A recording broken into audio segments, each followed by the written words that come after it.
Bonjour! Hello! Então, muita gente me pergunta sobre como é estudar no Canadá. A gente já falou várias vezes sobre como é fazer um mestrado. E hoje a gente vai falar sobre estudar, então, fazer no nível do doutorado aqui no Canadá.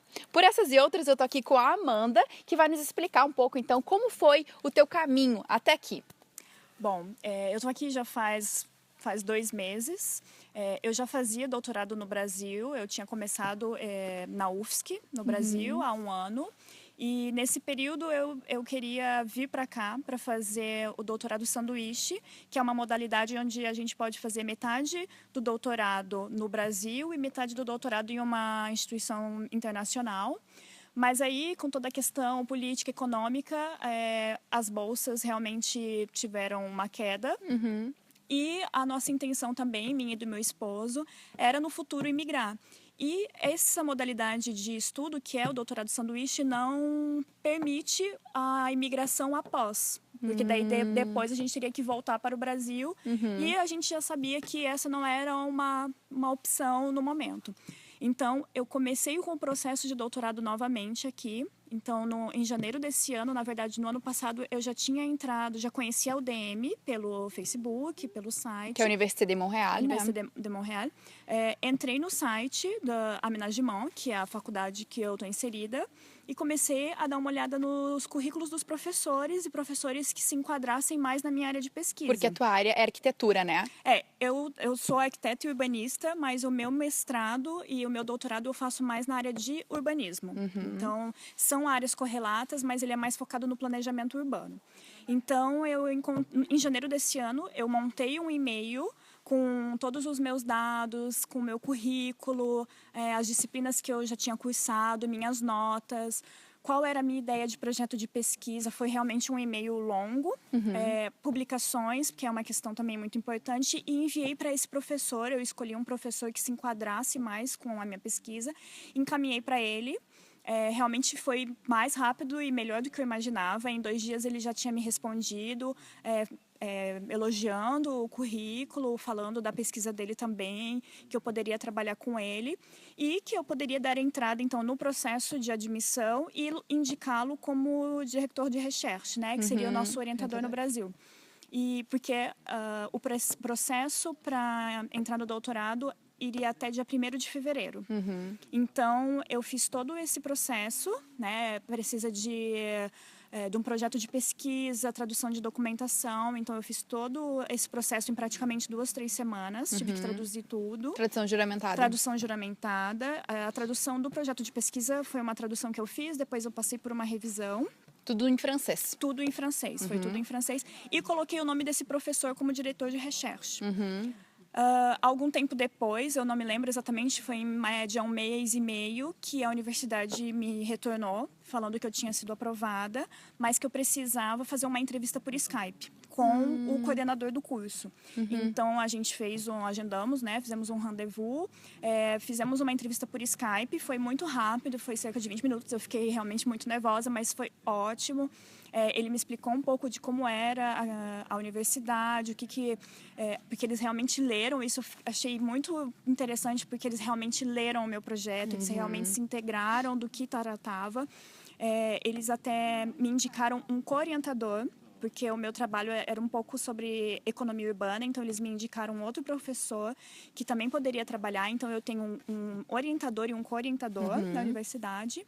E após isso, eles também pediram, porque no processo de admissão não foi me pedido um teste de francês. Após isso, ele me pediu só por uma questão, não sei, uma questão acadêmica, de documentação. Qual o teste? O TFI.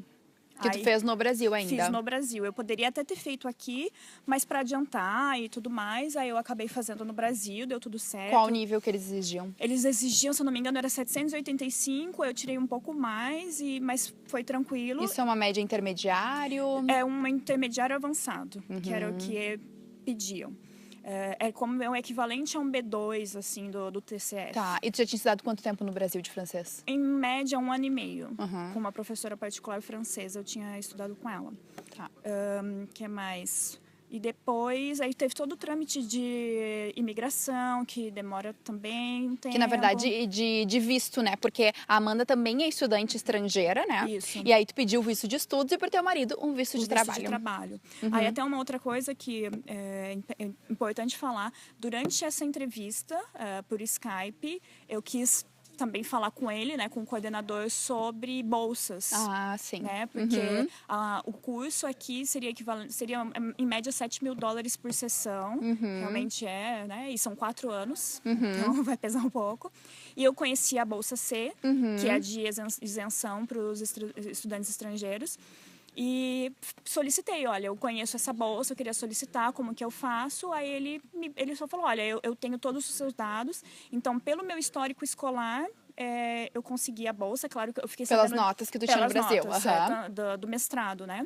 Que era uma média de mais ou menos... Era tudo A, era 100% de aproveitamento. Foi isso que eu acho que me destacou bastante. E eu tive que fazer um pedido de bolsa no Brasil. Então, ele pediu para que eu entrasse com um pedido de bolsa no Brasil e que eu tivesse essa negativa. Para poder pedir aqui. O Brasil não ia me custear. Tá. Mas isso foi muito tranquilo também. Eu fiz isso por e-mail, me mandaram uma carta por e-mail e tudo mais. E aí, como é que foi, então, assim, a tua preparação? Tu chegou quando aqui, antes de começar as aulas? Qual período? Eu cheguei um mês antes de começar as aulas. Conseguiu achar apartamento? Isso, na primeira semana a gente ficou na casa de uns amigos. E aí já procuramos alguns apartamentos. Na verdade, a gente deu uma sorte de encontrar um muito bom, próximo da universidade, um preço ok, rápido, em boas condições. E como é que é, assim, essa parte na hora de alugar um apartamento? Eles pedem alguma comprovação de renda? Como é que é? Olha, na verdade foi muito engraçado, porque no Brasil a gente está acostumado a ter fiador, e tem que ter 2 fiadores, e tem que apresentar imposto de renda e 30% da renda. E aqui, assim, foi muito tranquilo. Na verdade, me pediram só uma cópia da minha documentação, né, do passaporte, minha, do meu esposo. Não, como a gente não tinha trabalho, não pediram nada, assim. Então, eu não sei se a gente também deu sorte, mas assim... Não pediram referência? Nada, nada, assim, foi muito tranquilo. Até no dia que a gente foi pegar a chave, a gente fez o pagamento. Aí, só no outro dia que a gente foi pegar a chave, a gente até, com aquela coisa brasileira, ai, será que eu tô caindo num golpe? Mas não, tava tudo certo. Tudo certo. E aí, entramos no apartamento e aí fizemos... o apartamento era vazio, só tinha realmente a cozinha era bem equipada. Aí fizemos todas as compras de móveis, né? E aí vamos fazendo aos poucos, construindo a casa aos poucos. Vai aos poucos. Amanda, então tu tem essa bolsa C, né? Que te deixa pagar como residente permanente, mesmo tu não sendo ainda. E tem algum outro tipo de bolsa que possa ganhar no doutorado? Olha, o que aconteceu comigo na primeira semana de aula, em uma reunião com o meu orientador, ele tem um curso onde ele tem 50% do curso teórico e 50% é prática, que é um programa de computador onde a gente faz a produção dos mapas. Ele precisava de 2 assistentes para essa aula. Então, eu consegui. Então, eu sou assistente de enseignement, de aula, e onde o salário, né, que eu recebo, ele é equivalente ao valor da minha sessão que eu pago. Então, saiu... foi ótimo. E o meu horário são 4 horas semanais, então é muito tranquilo. Então, eu sei que existem essas outras opções. Bolsas, eu sei que existem outras bolsas, mas para estudante estrangeiro é um pouquinho mais complicado. Então, tem menos opções, né? Tem bem menos opções. Eu não tentei outra bolsa. Então, como eu já tinha essa bolsa C e consegui essa vaga como assistente, então eu, pelo menos para essa sessão... Tá tranquilo, sim. Tá tranquilo. Então, são 4 anos, né? Tu tem que fazer todas as disciplinas e depois tu vai escrever. Quanto tempo tem para escrever a tese? Na verdade, eu tenho 3 sessões de disciplinas. Depois eu tenho uma sessão para escrever e fazer uma pré-qualificação.